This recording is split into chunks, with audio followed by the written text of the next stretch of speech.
Recording. Yes, recording is in progress. Well, hello everyone. Good morning, good afternoon, good evening, wherever you are.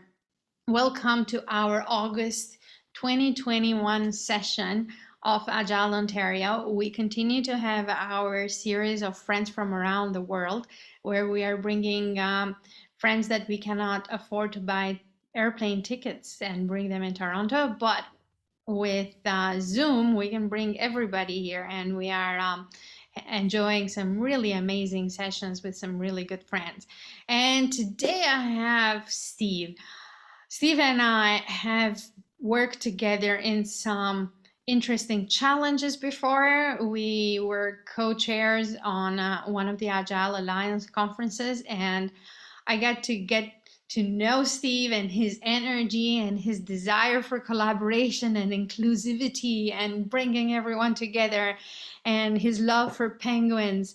And I am so happy to bring Steve today here in our community, in our group, because I love his energy. And Steve is going to talk about these best practices that we've been using on our online session, but bringing it from the impact that our events, that we want to have from our events. So I don't want to take any more of this time, and I want to open the floor to Steve. Welcome, Steve, and it's all you. Thanks so much. It's always fun when we do something together. I always enjoy it, so I'm looking forward to this. I haven't prepared anything too formal, and I saw that the meeting invite, so to speak, was for a conversation with friends. So I hope that that's what we can do. Yeah. A few of the things I like to do on these kind of meetups, and so I'm going to invite everybody to do it and see how this works. I'm going to bring my ways of things in here and see how that works, and we'll just dance with it however it works. I love to invite as many people as feel comfortable to come on video, because I like to see faces, and I like us to be able to interact with each other and see each other's faces. And we'll talk more about the reasons why that might be useful in a moment. I mean, besides, I guess, the obvious, or maybe we'll just like talk about the obvious reasons. Hey, Cheesy. I heard the network is not going well where Cheesy is, so we might not see his video. I understand people are eating lunch. It's fine with me to watch you eat lunch, but if it's not fine for you to show us eating lunch, show yourself eating lunch, this is up to you. I personally love, and when I'm doing online work, I invite people to leave microphones open. And it's also interesting to me, I seem to notice it depends where you're sitting in the world, what the kind of standard for microphones is. I notice in North America, the microphones are almost always on mute. And when I'm working with people in North America, I'll get messages from people saying, mute your mic's unmuted. I'm like, there's no noise in my environment at all. You can't hear anything. It is mute, it's just not on mute. And they say, no, it's the rule, you have to mute your mic. But I invite people to try something else. I invite you to leave the microphone open. The reason that works for me personally is if I want to say something in the moment, by the time I find my button to unmute myself, the moment has passed. And so I just like that freedom, and I like to have conversations where people are free to jump in. So I'm going to invite you to unmute your mic if you can, and you will, if you want to. I'm speaking German for a second there. If you can and you want to. And with that, I would ask you for a favor, if you would help us manage your own distractions, manage distractions. If it's noisy in your environment, we would ask you to go ahead and mute yourself in that circumstance. And I believe Artie has the power to mute you. So if we notice your environment is particularly noisy, I ask your permission on behalf of Artie that she can just put you on mute, and then you'll know that that's happening. Is that all right? Okay. All right. Getting some thumbs ups. I see most people have chosen to remain on mute, so that's your choice. And again, I would, you're also welcome to open the mic. What else is happening here? I want to try for the people that are able to go on video. The people who aren't able to go on video, well, you can watch, I think. I just want to try a little check-in exercise, a little check-in that I love to do online.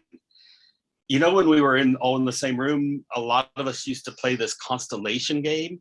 And so you'd say, if you really know Scrum really well, go stand on this wall. And if you don't know it at all, go stand on the other wall, and you'd watch people move around the room.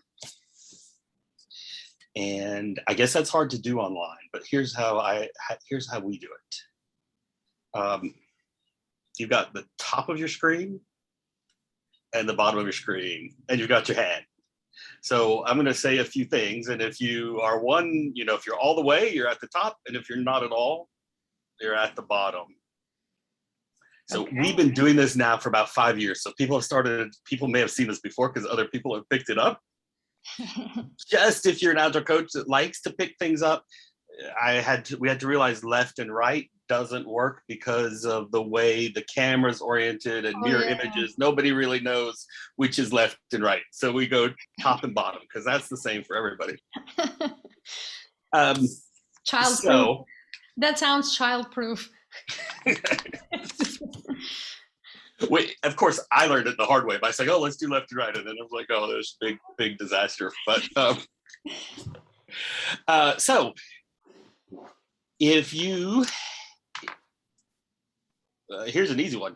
If you spend a lot of time online right now, you're here, and if you spend no time online right now, you're here. Let's see where everybody is. And almost always, I just ask people to just look around and just notice where everybody is. There's not necessarily a reason to comment, but just notice where everybody is. Here's another one. If you love working remotely on remote video sessions, then you're at the top. If you don't like it at all, you're at the bottom. And a lot of people are probably somewhere in the middle. And I invite people to just notice wherever you want. Could you repeat that question? If you love working in online video meetings like this, at the top, and if you really don't like it at all, at the bottom. Most people are in the middle. Yeah, just notice where people are. How about if you find online meetings engaging? I'll let you decide what engaging means. If you find online meetings engaging, you're at the top. And if you don't find them engaging, you're at the bottom. Bit of a trick question, maybe. That's why we're here, Steve. Yeah, depends on the meeting. So that's why it's a trick question.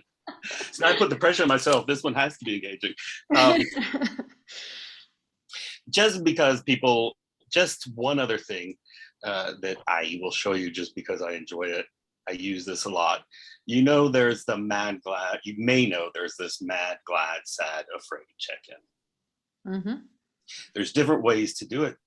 People choose mad, glad, sad, afraid because some people say those are the 4 basic components of human emotion. So the rest can be made up of those 4. So nervous might be a little bit angry and a little bit afraid and a little bit glad. And so you have to figure that out. They say this helps men because men aren't supposed to be as in touch with their feelings, and it helps men to also think about what the feelings will be. It helps everybody. This is the way I like to do a quick mad, sad, glad, afraid check-in with a group, maybe before retrospective. I just ask, in this moment right now, how angry are you? Very angry? Not at all angry. In this very moment, how angry or mad are you? In this moment, how glad are you? How sad? And by the way, I forgot to say it, I'm just inviting you to notice where people are standing in the room. And how afraid are you? Just notice where people are standing. I'm on vacation. Not Excited can be afraid. excited is also glad, right? Glad and afraid, yeah. So they're two components, apparently. Yeah. Now, when I'm in vacation, it's like I'm afraid I've lost my passport. That's just me. Mhm. I envy you on vacation, by the way. I just share that. That doesn't really have anything so much to do with this particular meetup, but just share that as a way to create a little bit of engagement in a meeting. What I noticed quite really by accident when the lockdowns first happened, we had a meetup and just people's emotions were everywhere, all over the place, because the lockdowns had just started. And I really did this just for no other reason than it's a good way to create engagement. And I noticed that the tension in the room just melted. And people went being like, oh, we don't know what's going on, and we're just here because we don't know what else we should do, to like, oh, we're present and we won't. And I didn't even know that was going to happen, but it did. So I kind of tried it again and another time, and it happened again. So I'm just going to leave that there. Thanks for checking in. I like it. I want to share with you. I hope this is. I didn't ask you if I could share this, Artie. So I hope it's okay. Before I share it, you can say, "Oh, wait, no, that's not okay." If it's not, I occasionally write something and I occasionally blog, and of course, I don't do that very often. But I wanted to invite you to sign up for my mailing list. So if I do blog on this particular topic, I can send you the information. Is that all right if I share that? Sure. And it's your option if you want to sign up. I will first tell you, I'm going to put it in the chat. I will first tell you that because I rarely get my act together to write a mail. Oops, that's the wrong thing. Because I rarely get my act together to write a mail, it's unlikely that I'm going to spam you. So we're safe. Yeah, you're safe. This is also the sign up for my free webinar on this, but I know if you sign up today, you're not signing up for the free webinar. You're just signing up for more information. So I'm not going to send you stuff about the free webinar unless you ask me for it. And oh, you know what? Here's I'm breaking my own rules. I said, practice this in advance, and now I can't get the link out. Or maybe you can send it to me later, and I'm gonna. I could do that. I'm gonna try it one more time. Yeah. Okay. I don't know what's going on here. So I'm going to send it to you later, or you can put it in the meeting. So All right. I would love to invite you to do that, and I will know that it's what it's for. Okay. The next thing I want to share, and this I hope works because I didn't. What's happening?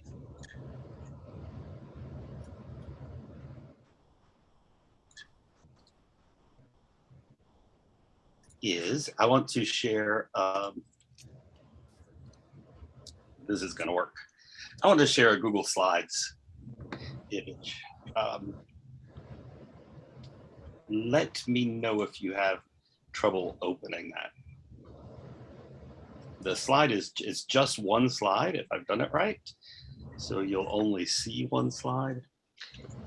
I'll share the screen for everyone, just so. Okay. Yeah. We're gonna work with this image a little bit, but before we do, I like to mention this is something that where did this come from?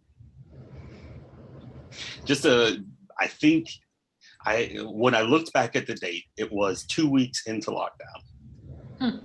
And in that innocent time, I thought we've been locked down so long, I don't know how much longer it can last, but it's got to be over pretty soon. It was 2 weeks into the lockdown. And I just sat down and put what I was thinking into this chart that we're going to look at. So that's how that started. I just kind of started dumping my brain out. And then since then, I've been working on these concepts. And so I would like to say, Agile coaches love to take things and use them, and that's great. I want to invite you to take this and use it. And I would ask, if you do take this and use it, I just ask that you tell people where you got it and give attribution. And finally, let's talk about this wow matrix. Okay, first, why is it called the wow matrix? Well, obviously I wanted to have something called the wow matrix because first, every consultant needs a matrix. And second, wouldn't it be cool if the matrix was called wow? So then what are you going to do with it? Well, it stands for working. It's a matrix to explain how you work without walls. I forced that a little bit, but there we go. Let's think about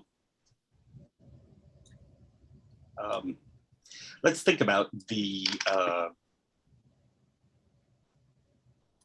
types of calls where we get on. As I was thinking about it, I was thinking, yeah, there could be two dimensions that we can think about our work online in. We can think about the signal we have.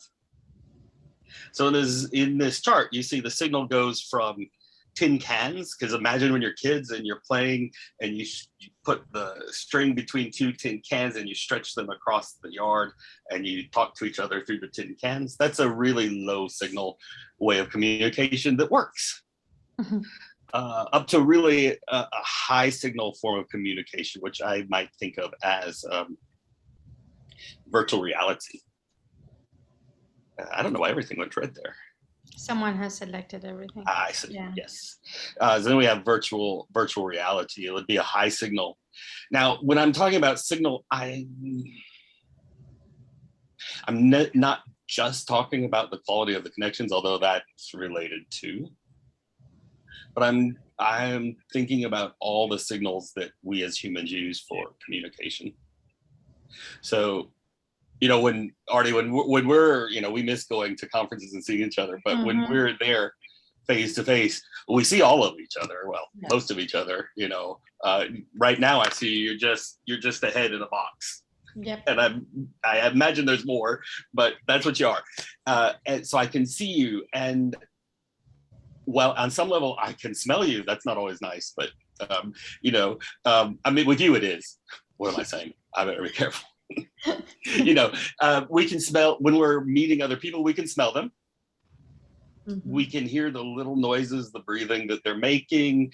We can hear them tapping their feet when they're restless. We can see them moving their feet. We have all these signals that are just not as available when we're working online. So I'm thinking of those things as signals as well. The other interaction, the other dimension that I think about is the amount of interactivity that your meetup is allowing. And that goes from totally pre-recorded, could be an old cassette tape that you're just playing back. And do they still have those? Do they still have those in Switzerland? I saw one advertised on a junk sale the other day, but yeah. It goes all the way, the interaction goes all the way up to what I love to call the flying trapeze. Now, what's the flying trapeze? I work a lot with Deborah Hartman-Preuss. Some of you may know her. She's a Canadian, spent a lot of time in Ontario. I think she's from Quebec. Ottawa or Quebec? Or okay. Ottawa. I think she was originally from Quebec. If I say for sure, I'm going to be wrong, but Deb and I work a lot together, and we just started talking about, we're on the flying trapeze. And that means you have the skills to know that you can interact with each other, but kind of anything could happen at the same time. But you know that you have the skills to let it work out. Maybe there's a safety net if everything goes wrong. Well, we're not going to kill ourselves. So that is the flying trapeze is the type of interaction where things are just happening. Emergence is in there. So that's how I think of things. Now, if you put it on a matrix, of course, you've got low signal pre-recorded, and you've got high signal flying trapeze and everything in the middle. So let me pause right there and see what questions there might be. Well, Mara is saying that apparently recorded sessions are still being used in university. Not a good experience. Yeah. I've seen that myself, and I wonder about that experience.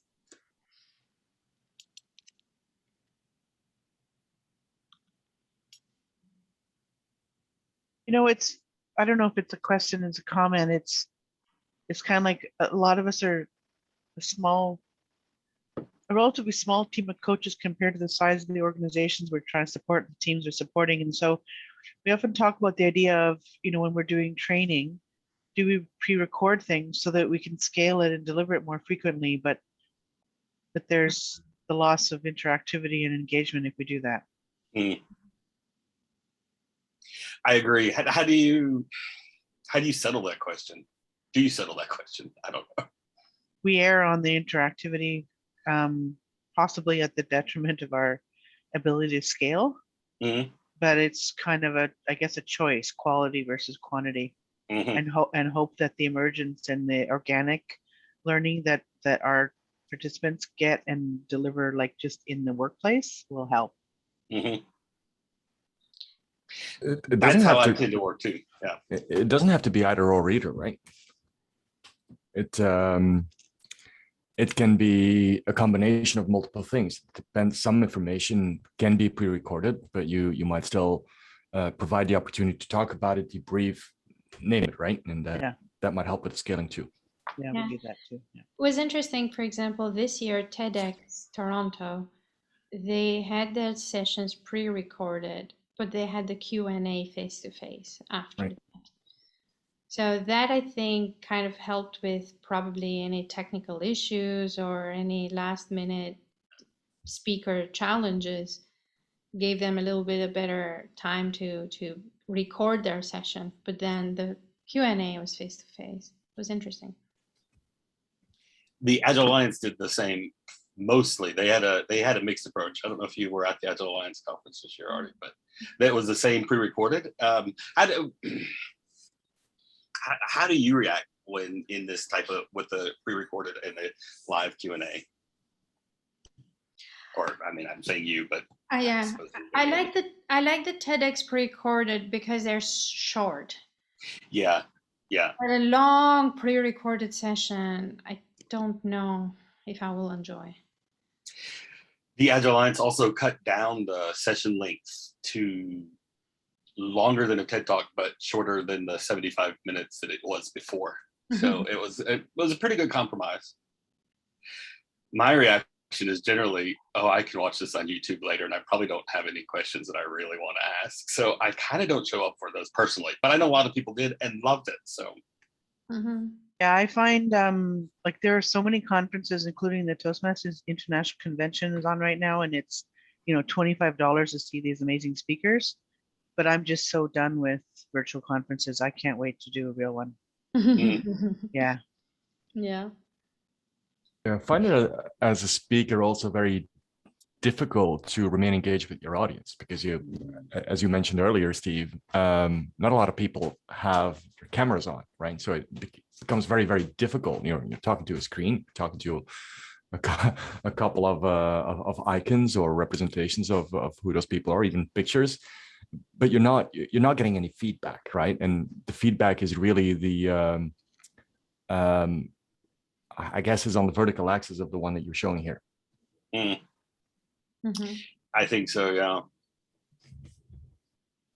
One thing, when kind of playing off that, one thing that we did a little bit at the beginning of this call was I made a few alliances or agreements with you. I at least invited you to come on camera. I told you why. I asked if that was okay. That's because I'm the guest here at this meetup, so I didn't, and I wasn't going to just run it structured exactly my way. Often when I run the meetup, we do spend, and it does take time, but we spend about 10 minutes talking about the agreements for the meetup and getting permission. And usually people tend to, are more likely to come on camera in that case because we've talked about it and created this group agreement. And of course, that also works with 20 people in the group. It works not so well with 150 people in the group as well. Yeah. But that's true. I find creating that designed alliance with people is important, and also seeking the safety of asking permission. So if we really talk about that. We ask people to show thumbs up if they agree with the working. We suggest working agreements, and we say, okay, you can't tell people working agreements are, those aren't agreements, but just to save time, we're going to suggest these. If you'll agree with them, thumbs up. If you have any questions or don't agree, thumbs down, and then we'll talk about it. So that's one way we try to promote engagement. Funnily enough, I was working, I love stories, so I keep digressing, this already. I was working, I didn't plan to say this, but I was working with a remote group in South Africa, where I love to be. There's the beach in South Africa behind me. But I'm working remotely with the group there and doing some retrospectives with them. And I invited them to turn on their microphones. And it was a revelation for them, because their work culture is not to have the microphones on. And the next time I ran a retrospective with them, I said, what agreement, let's review the agreements. And they said, can we please agree to have microphones on? Like, yeah, you can agree that anytime you want. But it was just interesting how that experience changed the situation enough for them that they felt more engaged. I've also found it is important for me to get permission to mute people. If we ask people to manage distractions like I did, and then we get permission to mute them. Because, as we all know, the person with the loudest voice dominates the conversation. In this case, it's just the person whose microphone is turned up the loudest, not even the person with the loudest voice. So I've been in a lot of sessions where the phone rings and somebody gets involved in a conversation, and that's all you can hear. So I do find it, I like to get the permission to meet people, so it's not an aggressive move, and then we do it. All right, that was a digression here. I want to share some examples of different activities that fall somewhere on this matrix. Do you remember, I'm showing my age, I'm really showing my age. There's a band in North America, in the USA, called They Might Be Giants. Very interesting group. And I don't know if you remember, I kind of don't remember, because I wasn't cool enough to know about it at the time. I only found about it later. But in the early 90s, even the late 80s, they had one of those old school telephone answering machines that you had to put the phone in, hook to the phone line. And then you had a cassette tape that recorded a message. And they rented a place in Brooklyn, put that machine out there. And then every week they would record a few minutes of a song as their outgoing message on the answering machine. And then it's completely mechanical on analog tape. And the sound quality couldn't have been great, but it was good enough. And then they advertised in the Village Voice free newspaper, this number, dial a song. Every Friday, you can dial that number and they'll play you a new They Might Be Giants song. And people started doing that. So that is an example of relatively low dial a song from They Might Be Giants, is an example of pre-recorded and relatively low bandwidth. But what happened is this number went around the country and even around the world, and people started finding ways on CompuServe or whatever to start leaving messages for each other. And they would say, They Might Be Giants is coming to a concert. Everybody who's a dial a song fan should meet at this place at this time. And it became a whole interactive experience, even though it was pre-recorded and fairly low bandwidth. So I want to suggest that you can have really good things happening that are pre-recorded and low bandwidth. And still create interaction. The what? Yeah. Sometimes it's just the value of what's pre-recorded, the interest, the way it brings people together. I think in Switzerland, this is even rare. It's all moved on Facebook. But until very recently, if you were going to go skiing in the winter, there was a phone line you called and you heard a pre-recorded message about the snow report. So that was really valuable. It wasn't very interactive, except for the fact that people decided whether they went skiing or not based on what was on that pre-recording. So it was valuable. Yeah. Let's think about what's I consider low signal and higher interaction. in just a moment.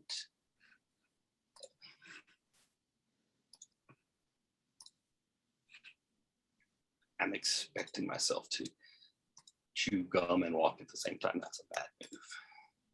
Bubble gum. Okay. Yeah. So, oops. No. There we go. Yeah. Here's something I consider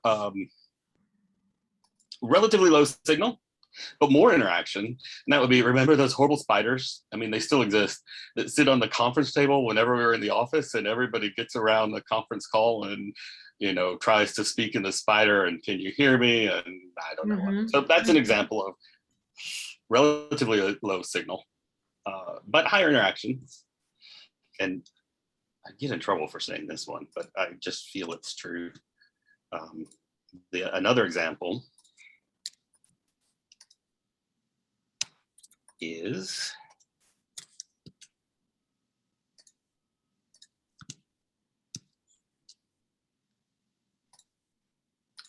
wait. Skyping with your parents. My image didn't come through, but Skyping with your parents. And I find when it's with your parents, at least until very recently, it always was Skype. And for me, I mean, I'm showing my prejudice or classism here, but for me, Skype is relatively low signal. Even if it's video, it just feels relatively low signal. The quality to me isn't as great. Sorry, Microsoft. But you're doing it with your parents, so the interaction is probably quite high because you've got a good ideally you've got a good interactive relationship with them, and there's connections and family connections, so the interactivity is really high, even though the signal's quite low. And mom and dad, at least in my case, are arguing about whether the camera's on or not. But anyway, Mom's always right in these arguments, by the way. She is. So that's an example there. Now, what else might we have? We have Steve. Yes, I hear somebody talking. I don't know if it's okay to interject. I don't know where this one falls, but we have the dreaded corporate town halls that are virtual now too, and we have it by company one, and then there's divisional ones, and there's other divisional ones, and there's a gazillion of them half the time, and then so they do things like a poll EV to try to get it interactive. But I think they're not getting signals from people like, have we answered the question? Right. I don't know where to put that one. Right. Well, yeah, that falls somewhere. Yeah. That's an interesting pattern to me. That falls under the best practices you learned might not be creating the engagement and impact that you want. Because I think a lot of people went to a quick workshop in the first few days of the lockdown where people showed them these polling tools like Mentimeter, and they said, this is how you create interaction. So everybody's like, oh, we're creating a really interactive meeting because we've got Mentimeter, and they're not stopping to think about this question you raised, is have people responded? Have we gotten the signal? Is this the best way to get the signal? Well, they also start to use Slido, right? I think the signal and interaction in Slido, when they include those in the town halls, increases a little bit, right?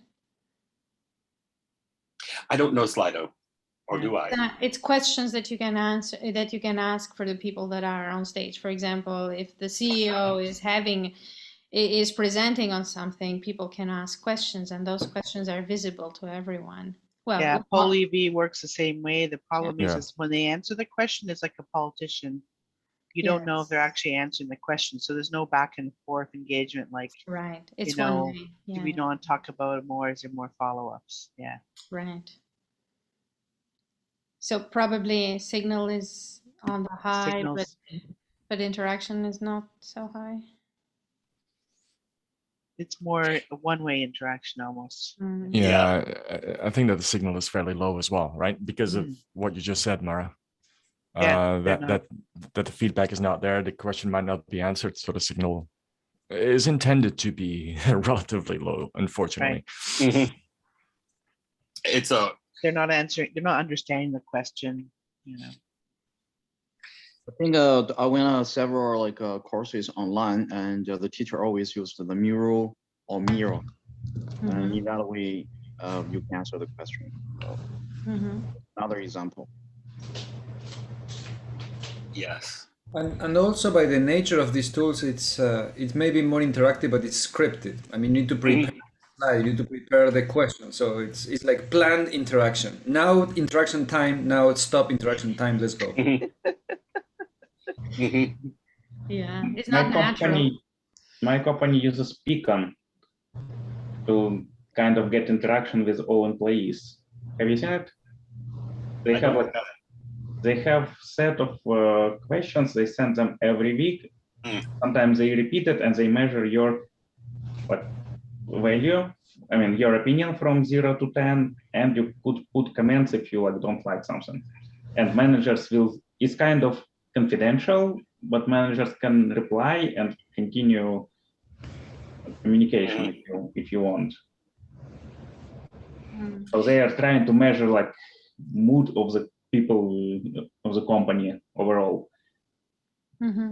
But it's kind of like strange because there is 0 questions predefined, and they are usually not relevant to employees. Like, do you agree with top management direction, something like that? They're like highly generic. No. Yeah. Right. Yeah. In this case, they will see it on a chart, like how many people said no. But otherwise, how they're trying to kind of put it in actions, but I don't know how really. So I've seen something. I've seen something similar as an output of a hackathon, where there was a small JavaScript tag that you would add to web pages. The first one you go online, and every day you would click on a smiley from frowning all the way to very happy. And it would all be accumulated or all collected in a dashboard, so that you would see, well, it was a global company, so you would see, well, North America has a problem right now, because you see that it's orange instead of green. You see that, well, Southeast Asia seems fairly green, and then you would drill in and basically see if that was related to some offices or some areas, and be able to get a sense of where the company was. It was not related to specific questions. It was just, how do you feel, right? And it was a good indication to with very little input to still get something valuable. I hear in there's this idea that these simple, not very high bandwidth interaction tools can be really useful, and it somehow depends on the intention and the skill of the people that are using them. Because you said, you get this kind of heat map idea of, is it green someplace? And then you can drill down by asking questions, which is promoting more interaction. And the less or giving excuses, like, yeah, do you think our company ready for Agile? Everyone says no. Our management, okay, we are not ready. We are not going there. Yeah. Never going to be How you ready. phrase the question can determine your answer. So you can get the answer you want by how you phrase the question. That's my feeling. They're like so much curated so that you cannot really give feedback. That starts to go to the philosophy of leadership. Is leadership philosophy, I decide and bring you along? Or is the leadership philosophy, we have a collaborative discussion together, so that might reflect in the design of the session? It's kind of, they're trying to have collaborative discussion using army structure. Just tell what you told. Yeah. Reply when you are asked. Yeah, the problem there, though, is that employees don't have all the details, don't have all the numbers, don't have visibility on everything that is going behind the scenes. And probably employees say, hey, I'm getting my salary and probably we're doing great, rather than seeing that the company probably is not doing great and is in trouble, which is not shared with everyone. So I think that's where the leadership needs to have a little bit of saying, or start start. It's another question. Like, do you believe that everyone in company compensated right way? Like how should I reply to this? I missed the word, so I didn't understand the question. Can everybody in the company do what? Compensated. Like salaries, has fair salary. Right. Like how this like related to me if I have no idea and it's kind of hidden information. Right. I think here we're kind of drifting towards this topic of transparency and information. There's a larger topic here that goes beyond just the meeting structures and how the meetings are held. Now it's interesting for you can choose a meeting format or structure that doesn't support the way you want your company to be run. So you can have a very transparent company, but then choose a meeting structure or a tool that's not very transparent. There's something to think about there. I do a lot of work with Agile Chartering and doing it continuously, which we won't get into today. But that is saying, does everybody in your company, do all your teams know the purpose? Do they know how they're aligned, and do they know the context they're operating within? And that has to do with, do they actually have this information about finances that they can make self-organized decisions? And it's how do you share that information and what's possible to share? So that's a whole nother topic, but I do think it's interesting to see that the way we conduct our meetings online, how can that actually reflect the type of company that we want to be having? Because going back to this matrix, so another type, so in the largely pre-recorded, but a higher signal are lots of webinars. We've been having webinars for a long time, long before lockdown. There were webinars.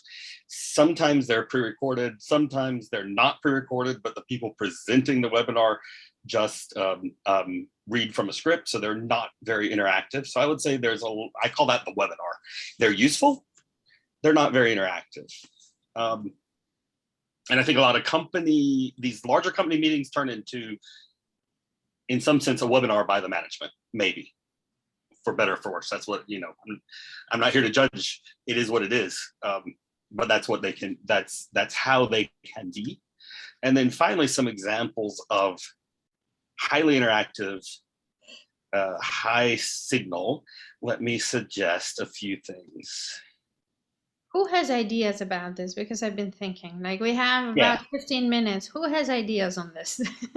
I put link from your Facebook too. Facebook. Yeah, they introduced it just this week, like interactive meeting room. When people replace it with these animated figures, and they say it tracks your movement, like hands, and yeah, but not your facial expressions, which are important as well, right? It's kind of avatar, right? Maybe. Right, exactly. So it will grow, I guess. Yeah. So Anita, to answer your question, I think so. A lot of the meetings that we're doing these days, we're trying to add as much interactivity through whiteboarding as we possibly can by having a shared mural, working through this, and ensuring that we're all thinking about the same model in our head, because we're making these as we are discussing and having conversations. And Steve would be explaining this to us, we would all picture it differently in our heads by putting it on the table, or in this case on the screen. You're all looking at the same, and it's a lot easier to get to an agreement, to get to a common understanding, and so forth. So we use that a lot. Screen sharing when you're coding is another option, is another thing. It's also adding to that signal. This reminds me very much, Steve, by the way, of the chart that Seth Godin introduced, and I think that Alistair Coburn referred to it as well at some point, where you start. Well, there's two. I'll send it, or I'll look it up and send it here. Where you basically start with low interaction, low signal meetings, and as you add voice, you have the tonality. As you add camera, you have the facial expressions and the behaviors as well. As you consider the synchronicity of the conversation, which is the kind of the interaction, if you will, that the richness of the communication channel goes up, and as a result, the noise goes down, or at least the signal becomes so much stronger that the noise no longer interferes in the same way. Right. So it reminds me very much of that, because it's the same kind of two. It's not axes in that case. It's different, but I'll look it up and I'll send it here. Yeah, I'm really interested in that because it sounds really compatible. And the first time I've heard that, so I want to hear more for sure. Yeah. Alistair Coburn uses that quite often. Okay. I don't follow Alistair as much as I should because he brings such wisdom, and I'm like, oh yeah, I need to follow more. But yeah, his blog is down as well. It has been for a while at least. For over a year at least. Mm-hmm. I just, if I find him on Twitter's like a fire hose, but if he tweets something, then I'm like, oh, I'm gonna learn something. And other than that, I'm like, I should follow him more. So what do you think, Steve? What do we put in there? Well, so one of these isn't going to surprise you at all, Artie. The Eurovision Song Contest is very interactive and it's very high bandwidth.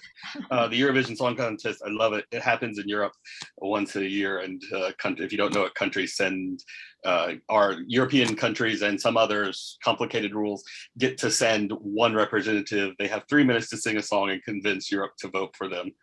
But what most people don't realize, I was a Eurovision amateur journalist for a while, so I went to the contest and saw a lot of things behind the scenes. It's a little secret from my past. The Eurovision is also a testing ground for the new TV technology. So every year they're experimenting with something brand new in television. So a lot of advances in television happen first are tried in a major way first at the Eurovision. So they do have high signal, and they are promoting more and more interaction, especially in the last 2 years. So there's one example that you would never have thought of. I put Coaching Cocktails personal retrospectives because me and my colleague Deborah have a retrospective every month, and they are very high interaction, and we use Zoom, so I consider the signal's good enough. An online open space, and which I love, by the way. A lot of people say you can't do online open space, and I just love to have an hour-long conversation about how you can do it online open space, but we don't have time for that today. Can you do it in five? Can you do it in 5 minutes? No, but I can share some ideas about it. Okay. So yeah, I see the time. So there's a lot of things that we can discover that lead towards the flying trapeze. Now, the question I have that has come up several times on this call is, what is the purpose of your event? And where do you need to plan for your event which part of this matrix do you need to plan for your event? So these company town halls, maybe the webinar is just the right place for them. The thing that I say, your best practices maybe aren't serving you now is, I believe my way of looking at it is, people knew how to do webinars, and people who knew how to do webinars also knew how to quickly put together, here's how to do online for everybody. So a year ago, when the lockdown started, we had a lot of people teaching you how to do a webinar, which is great if a webinar is what you need. The question is, do you want more? And so, Gino, you're talking about integrating Miro or Mural and how that creates more interaction. Now I'm thinking where we should go. This is what I want to share with you.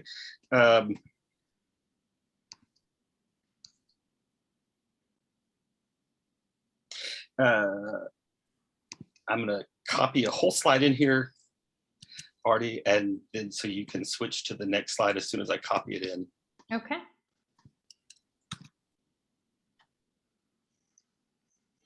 Should be there, I hope. Yeah. Yes, it is. So I see the work we're doing tends to be centered around the webinar zone. I may be wrong, but I see it centered around the webinar zone. Our training programs, where people who are doing training online, tend to broaden that a bit. There's still, I believe, thinking about the webinar experience, about pre-recorded, pre-scripted. So I love to work in this other zone, which is the emergence zone. So that's creating, that's what you were saying, Gene, about what Alistair's talking about, creating. How do you create emergence? Right. I can share, you know, offline. Peggy Holman wrote a book called, let me get this right, Engaging Emergence. Brilliant book. And she has some steps, she has some principles of how to engage emergence. Maybe it's interesting. Actually, I was going to say I'll share that offline, but it's probably interesting to just share that now very quickly. I'm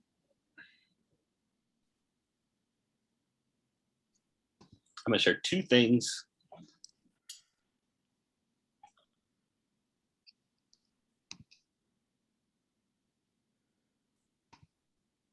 Well, there are 3 slots, I think.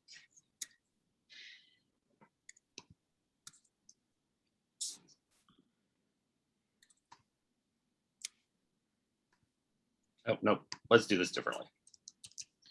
You can share one slide. And that would be, these are my paraphrase of Peggy's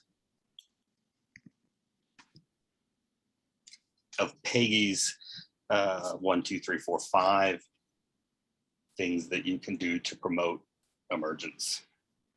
I just rephrase them a little bit to read like simple rules. 1 is step up. Take responsibility for what you have.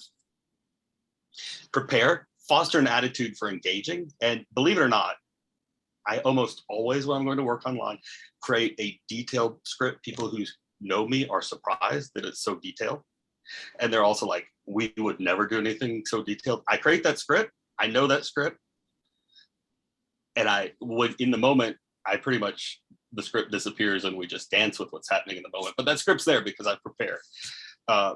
There's an attitude of hosting, inviting people, creating a focus for intention, welcoming people.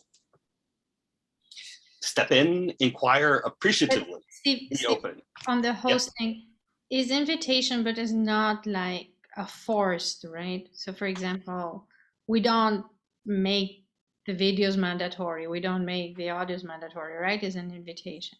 Right, right. It's a true invitation. And it's only an invitation if you are free to say no. And it's funny, I hear people talk about, I invite you to turn on your camera. Why isn't your camera on? Oh, you ordered me to turn on a camera. You just said the word invite. And just like Agilists, we need to iterate, evolve. Doing this over and over again will help you create engagement. The last, I want to remind you, if you know them, of the principles of open space. Whoever comes is the right people. That's because they've been invited. It's not a magical incantation that it's magic that whoever comes is the right people. Is that you've made an invitation and the people who have responded to your invitation are the right people. So whoever comes is the right people. Starts when it starts. You can't predefine an interactive, engaging session when it starts and when it ends. It will start when it starts. Whatever things get going is when they do, and it ends whenever they stop. They stop, but we want to stop on time.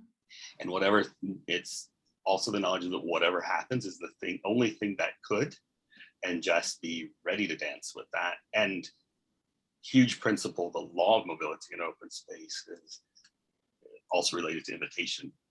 People can move where they are. People must move where they are giving and receiving value. So many of our online tools don't allow that movement, which reduces the emergence. So if I'm going to do an emergence session, there needs to be a way for people to self-select and move around. I want to share one more thing. Can I share one more thing? Because I see our time. I'm just putting this in the chat. When the lockdowns first started,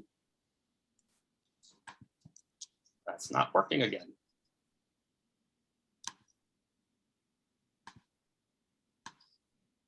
Technology doesn't always work. Yeah, this is true. Okay, here we go. I'm breaking my own rules. When the lockdowns first started and I just started writing from my head, I created 18 tips for having remote working. And 18's too many, so I've now turned them into 7, which I will still probably be adjusting now. One for every day. One for every day of the week. Yeah. I've tried to write them as simple rules, but I didn't quite get them in there as simple rules. The one thing that my biggest principle is based on the Agile Manifesto, but it's different. When you're designing these sessions, I want to put the people first, and then the interactions, and then the processes, and then the tools, and really in that order. There's so many times we're facilitation geeks, we're technical geeks. We have to plan a meeting. So the first thing we do is look for the cool tool that will let us have that meeting. That's the wrong order. It's people are first. Plan for the interactions second. You need processes, but that's next. And it's the tool last. Basically, yeah, it's in that order. So Steve, all of the tips and the information here, while it's even more important right now in an online setting, these are very important in a face-to-face setting as well. And then yes, and there's many webinar style face-to-face setting meetings that suffer from the same problems as the online webinars, right? So it really comes down to how can you replicate some of those things that work really well in a face-to-face conversation in an online world, right? So when you're talking about Emergence Zone, I'm assuming that you're referring to, or at least some of those tools that you're using that allow people to have breakout rooms, smaller conversations that are easier to engage people in, allowing everyone to move from one conversation to the other and so forth. Yes, yeah. People have forced their meeting to designs into what the tool allows. And I'm like, yeah, no, let's design our meeting and then figure out how to do it in the tool we have somehow. I've seen many creative ways to allow breakout room choices even before Zoom added that as a feature. There were ways to do it, but you had to think about it. If you just assumed we're going to use Zoom's default breakout rooms, you got Zooms that controlled your meeting. That was what you got. That reminds me, so I use tools that work and stay out of the way. I don't want to even think about the tool, and that's really important. I spend a lot of time saying, how can I have a tool that just disappears? You're so right. Slido sounded really familiar, and I couldn't remember where I'd heard it. I know Slido because we were using it in 2015 or earlier at conferences. Yes. And I hated it then. I'm like, oh, nobody ever votes for my question, so my question never gets asked, and I don't care about these other. And I just hate Slido. And so now everyone's like, oh, this is great. We'll just take that experience right into online. One thing, like this constellation exercise, how we created that we started with, the way we created that is when Deborah and I realized what works, we want to have the same outcome that we have in the room, but we can't do the same thing that we do in the room, but we want the same outcome. So just like with product development, we're like, okay, what's the outcome we want and how do we create that outcome? I don't care how you did it in the room. We want the same outcome. What are we going to have to change? And we're like, oh, we could just use our hands on the screen. We don't have to walk. So I see a lot of people creating these murals where you have an image of your person and you move it to this wall and that wall, and it's just a little bit extra complicated. It takes you out of the engagement. So all you have to do is look at the screen. People have these cards, hold up what you're thinking to the screen. Hold up yes or no. I have a thumb, yes, no, things like that. So I also love Maria Kondo. She is my forebuild. She's my image of an agile coach. If I can be an agile coach like Maria Kondo, I will be thrilled. And so this another principle that goes along, it's Maria Kondoized, is our old favorite activities may no longer spark joy online. So if they don't spark joy online, thank them for their service to you offline, and then let them go, and then find something that works online. Well, we are a little bit over time. That's It's gonna happen with me. We knew it was gonna happen. Sorry about that. that's okay, but you're ending with joy and with sparking of joy. I don't know if you had any last minute, but or any last question from anyone. I have a comment. Mhm. Steve mentioned about that we put people first or tool first or other things. I guess that it all depends on the situation. Sometimes we have a confidential meeting with our director or president or whatever. I just don't want to anybody else attend in my conference meeting. So I cannot put my people first.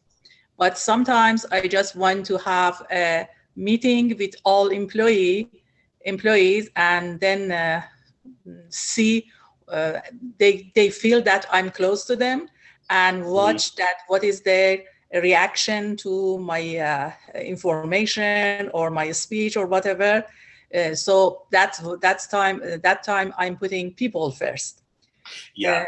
And sometimes the tools, again, because you asked that how we are interested in remote working or face-to-face. I guess that, again, it depends on the situation. Sometimes it is the best that we just have a remote meeting, virtual meeting with somebody or some group. Sometimes it's better that we go and see face-to-face that who we are facing. Mm-hmm. That's it.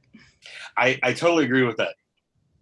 And I even hear you. I even hear people first, because sometimes you need safety to have a conversation with your director. So we put the safety of the people first.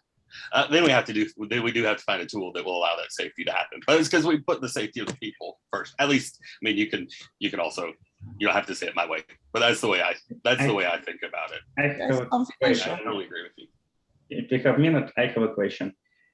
Maybe we put too much emphasis on this current quarantine situation. Because, for example, I want to say hello to Hina. We met, I guess, 7 years ago when EPAM started mentorship program. And I was in UBS and applied, and he accepted me and introduced me to Ardita and all this community. And I see him today first time in these 7 years. And it's true really for all my environment. I worked in offshore. I have never seen people who I worked for many, many years. It was before quarantine. And it doesn't matter if company just has some remote location or remote offices, it doesn't matter. Is it office or is it home? Mm-hmm. Just not everyone in the same room. It's already remote. So it's already just our new reality and our work for many years. Yeah. And we just should use these tools, and make our interactions better over the network. However, though, so I actually have a very recent experience, very recent, because I feel a little bit of a hangover coming up. So yesterday, for the first time in a long time, I met up in person with a colleague on a patio, and because of the rich interactions that we have online, it didn't feel like it was that long ago. It felt like we just met the day before. Mm-hmm. And I've had this with a few other people as well. So adding that in engagement, that interaction into your online experience definitely makes that distance an awful lot smaller. Mm-hmm.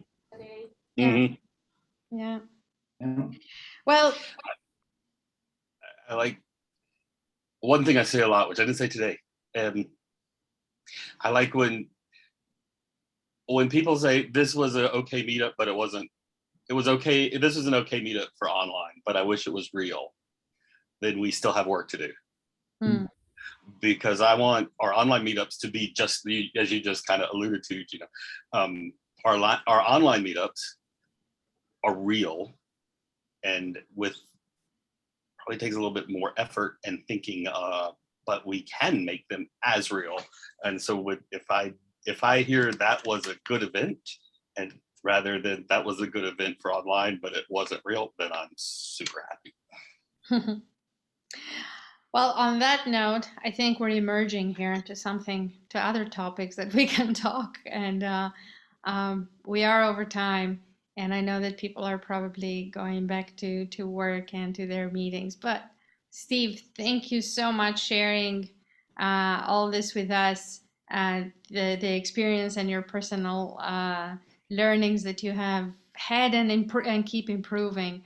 And thank you for all the conversations, everybody that joined us. And I think just enjoy the rest of the August, and next month we will have another person joining from New Zealand. Is a secret. Who is that? Oh, can you announce? I'm curious. Who could be from New Zealand? Well, I know several great people from it. So Sam, Karen, Shane. Shine. When we were in India, everybody's calling him Shine, and they were writing his name Shine because he'd say, "Hi, my name is Shine," which I know just a horrible imitation of his accent. But they were like, "Oh, Shine." So okay, don't maybe tell I'll him, make but that joke. Shine. Maybe I'll make that joke when I introduce him next month. He's awesome. Okay, thank you everyone, and we'll meet again next month. Thank you, Steve. It was so much fun. Thank you. Bye-bye. Thank Thanks, you. Steve. Thanks, Aditya. You're welcome.